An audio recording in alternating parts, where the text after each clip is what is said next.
Hi everyone, I'm Tyler. And I'm Alex. Welcome to Unit 19, Rail Restrictions. Concerns about emissions from cars, buses, and planes have inspired many countries to construct high-speed rail trains. Fast and convenient rail travel that produces much less pollution seems like a no-brainer. However, many of these projects have not come to fruition, and some of them that do are often not profitable. No-brainer. No-brainer. One such example of a failed attempt at this rail system happened in Malaysia.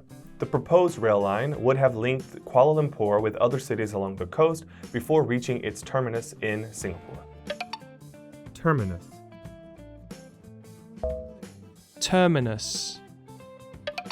On top of this, analysts claim that this would create more than 100,000 jobs by 2060 and would generate more than $5 billion in economic growth. With a modest price tag, this does in fact seem like a no-brainer. However, one of the people that is against this is former Prime Minister Mahathir Mohamad. Prime Minister Mohamad actually paused and slowed down the plans to build this back in 2018 in order to decrease the annual budget. And by 2020, he had cancelled it outright, despite the fact that many analysts said that not only was the idea feasible, but that it would be good for the economy. Feasible. Feasible. So when was the last time you took a high-speed rail?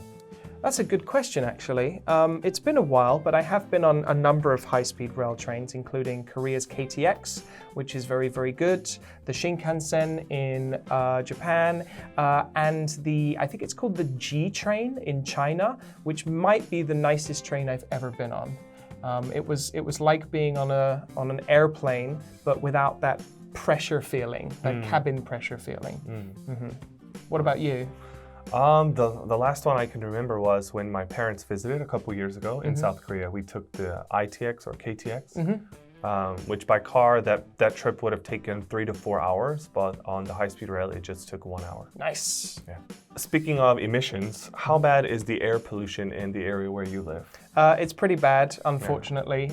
We take the brunt of yellow dust season, as well as many of the coal plants that are chugging out pollutants throughout South Korea.